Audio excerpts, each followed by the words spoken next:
Now, Assalamu alaikum students.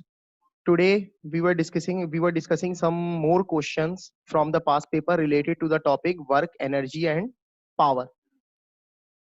So, beta, this whole session is consist on the past paper questions, and there are five past paper questions taken from different years of the taking from different years. Now, beta, the very first question is taken from 2011 paper 2-1 May June. In this question, examiner tells you that the figure 3.1 shows the part of a small hydroelectric system that generates electricity from moving water.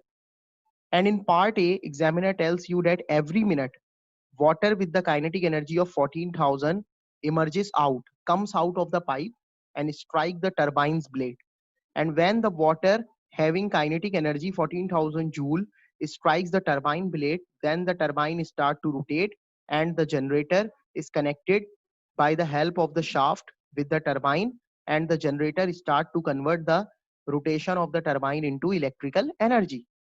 Now the examiner also tells you that half of the kinetic energy of the water is given to the generator. It means from 14,000 joule of kinetic energy, 7,000 joule of kinetic energy is given to the generator. Now in part 1, examiner asks you to calculate the power input to the generator. Now beta, you all know that the formula for calculating power is energy divided by time. Now the examiner clearly tells you that kinetic energy of the water half of the kinetic energy of the water is given to the generator. So it means you just half the 14,000 joule. Now the energy transferred to the generator is 7,000 joule, and the examiner also gives you the time that every minute. So you need to convert the minute into second. And 1 minute is equal to 60 seconds. So 7,000 divided by 60, the answer is 116.7 watt. Now, in part 2, examiner asks you to suggest a reason why only some of the kinetic energy of the water is given to the generator. Means examiner asks you to suggest a reason that from 14,000 joule of energy, only 7,000 joule of energy is transferred to the generator. Suggest a reason why this happened. Why half of the kinetic energy is transferred to the generator? And what happened with the other remaining half of the kinetic energy? So beta, you also know that the turbine rotates on some sort of a shaft, and there is a friction between the moving metal parts. So beta, some part of the kinetic energy is lost due to friction between the moving parts of the hydroelectric system. So you just write the statement that some part of the energy is lost due to friction between the moving part of the hydraulic system. Now in part B, examiner asks you to tell, now examiner tells you that hydroelectric system are sources of renewable energy. Now the examiner asks you to state what is mean by renewable energy. Beta, you all know that there are two type of energy sources: renewable energy sources, non renewable energy sources. Renewable energy sources are the sources which are unlimited and can be used more than once or again and again, and cannot be run out with time. But when we talk about non-renewable source of energy, non-renewable energy sources will run out with time, and they are limited in the amount, and they can be used only once. So in part 1, you just write the statement that renewable energy sources are the sources which can be used again and again, or renewable energy is an energy which can be used again and again. Now in part 2, examiner asks you to state one source of non renewable energy. Beta, I just write down the three sources, and you just write any one of them. The non renewable energy sources are coal, oil, nuclear energy. So beta, these all three are the non-renewable energy. Now, the second question is also taken from 2011, but paper 2-2. Now, in this question, examiner tells you that figure 2.1 illustrates the journey of the cyclist, which is moving from point A, which starts the motion from point A and then move to uphill, and then again moving down and ends the journey till point B. Now, the examiner clearly tells you that the cyclist start from rest. It means the initial speed of the cyclist is 0, and the cyclist pedal ups and move over a hill, And when the cyclist is near the bottom of the hill, she starts to brake. Now the cyclist starts to apply the brake when the cyclist is near the bottom of the hill, and the cyclist comes to rest at point B. Now in part A, examiner asks you to describe the energy changes that takes place as she paddles up the hill at constant speed. Now, beta, you all know that when you run when you were cycling, then you need some sort of energy for the cycling. So you need that energy in the form of some sort of foods or snacks. So beta, you just take chemical potential energy, and when you start cycling, then you are continuously using your chemical potential energy. And in this case, the cyclist is moving over the hill. The cyclist paddles up over the hill. So the chemical potential energy of the cyclist starts to change into gravitational potential energy. And as the cyclist paddles up over the hill, the cyclist also exhausted. And some part of the chemical energy converted to gravitational potential energy, and the some part is converted to heat energy. So you just write down that chemical energy changes to gravitational potential energy and heat energy. Now in part B. In part B, examiner asks you to explain how the law of conservation of energy applies to the complete journey from A to B. Now beta, law of conservation of energy states that कि बेटा देखें, law of conservation of energy जो ए से B तक जब हमारा complete journey हो रहा है, तो law of conservation of energy क्या एक्सप्लेन करता है? Explains that energy cannot be created nor be destroyed, but it can be transformed from one form to another form. Because in this whole journey, from when the cyclist starts the journey from point A, the chemical and potential energy of the cyclist starts to change into gravitational potential energy and heat energy. And when the cyclist is at the top of the hill and starts to move down the hill, then the gravitational potential energy changes to again kinetic energy and heat energy.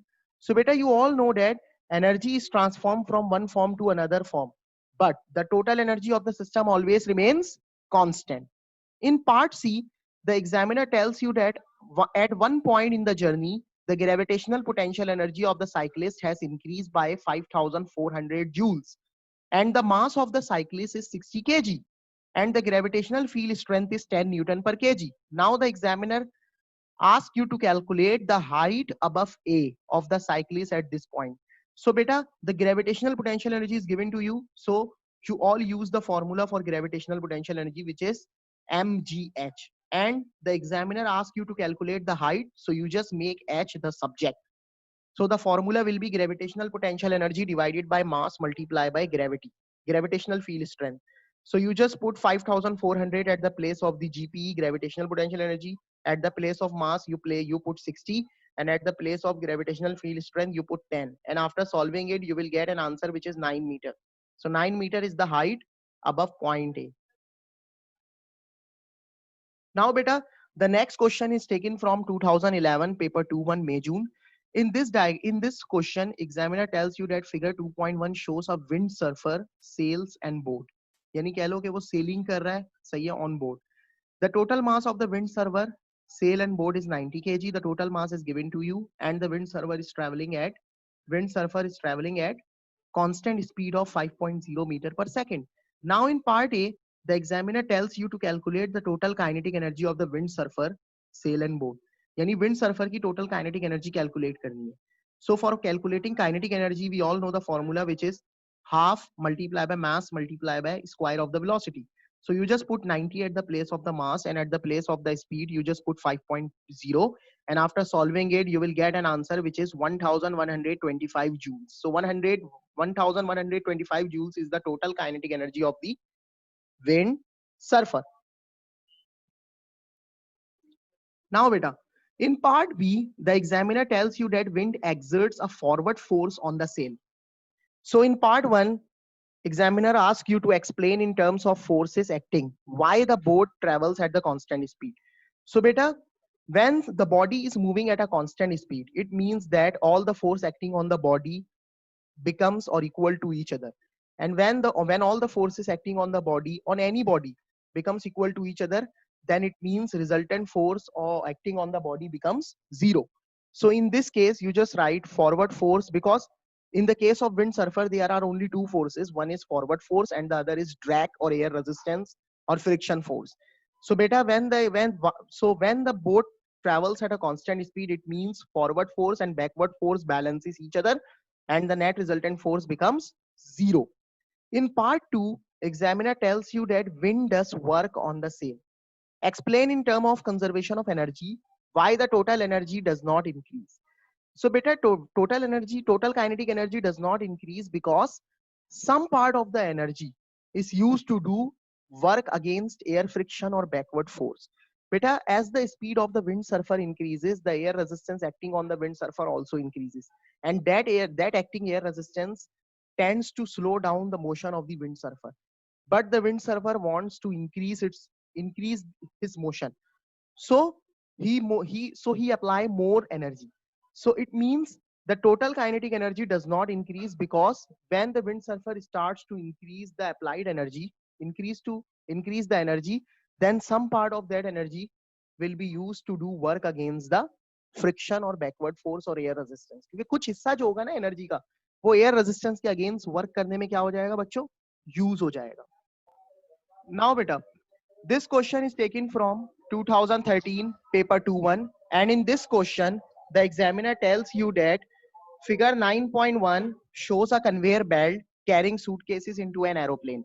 Now you all see clearly in the diagram that the conveyor belt is moving through some sort of an electric motor, and the suitcases travel a distance of 9.0 meter along the conveyor belt, and the conveyor belt is at the height of 6.0 meter. Now, beta, in part A, examiner clearly tells you that the suitcase of mass 20 kg is lifted from ground into the aeroplane. Now, in part 1, explain what is mean by mass and by weight. So, beta, mass is the amount of matter contained in a body, and weight is the force of gravity acting on the body. Or the other definition of the weight is the force with which Earth attracts any body towards its center. In part 2, the gravitational field strength is given to you, which is 10 Newton per kg, and calculate the increase in gravitational potential energy of the suitcase. So beta, the formula for calculating gravitational potential energy is mgh.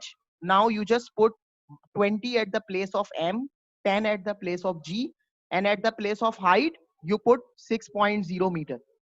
So beta, after solving it, you will get an answer which is 1200 joules. So 1200 joules is the increase in potential energy.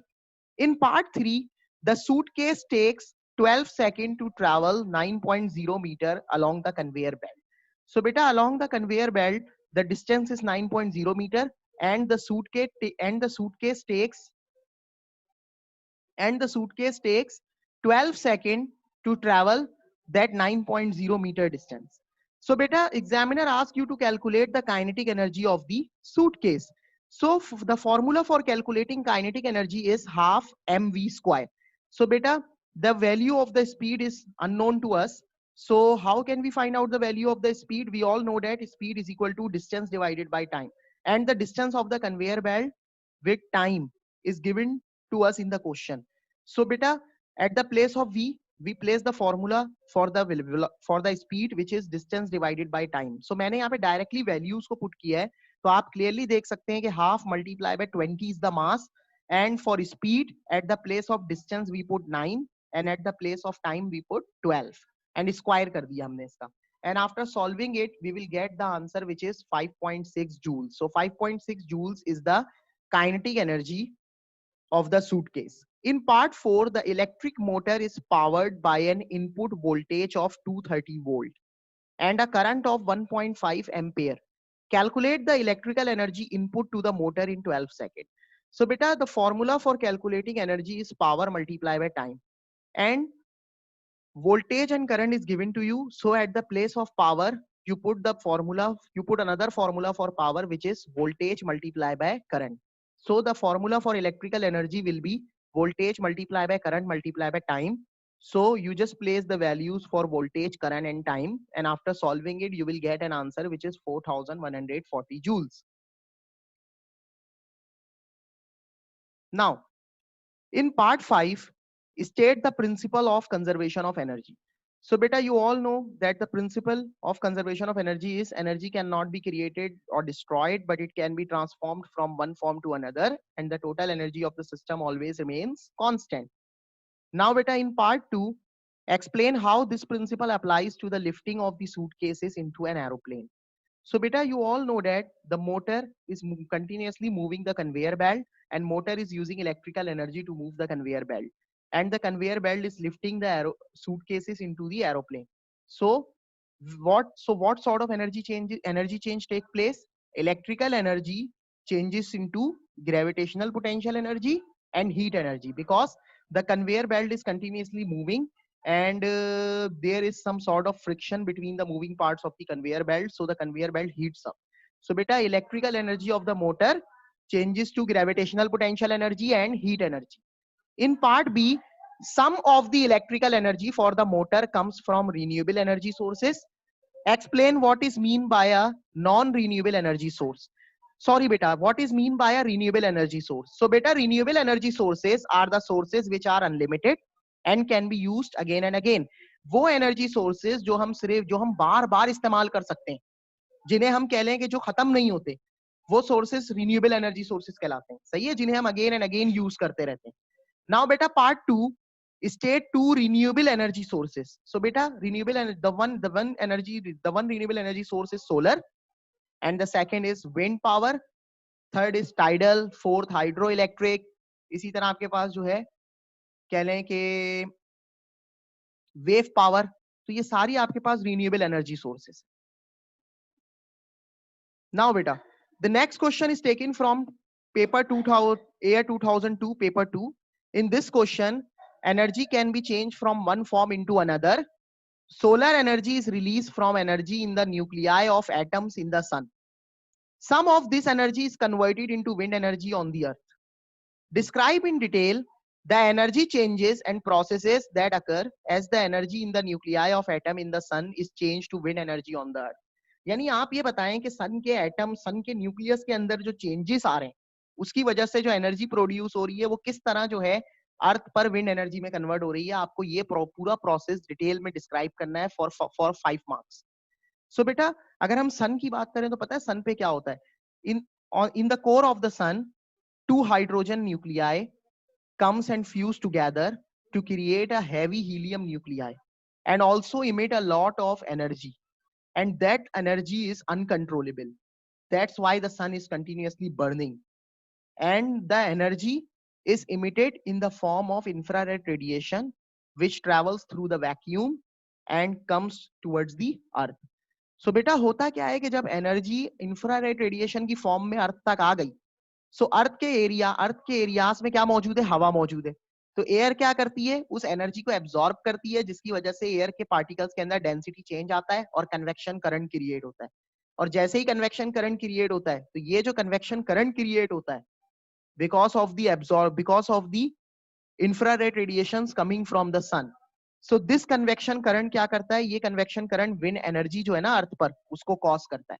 So बेटा, पूरा answer क्या है? The hydrogen nuclei on the sun fuse together to create helium nuclei and energy with the emission of the infrared radiations, and the air in some areas of the earth absorb energy from the infrared radiation coming from sun, and convection current creates and causes wind energy on the earth. Now part B, a motor changes electrical energy into potential energy as it lifts a load.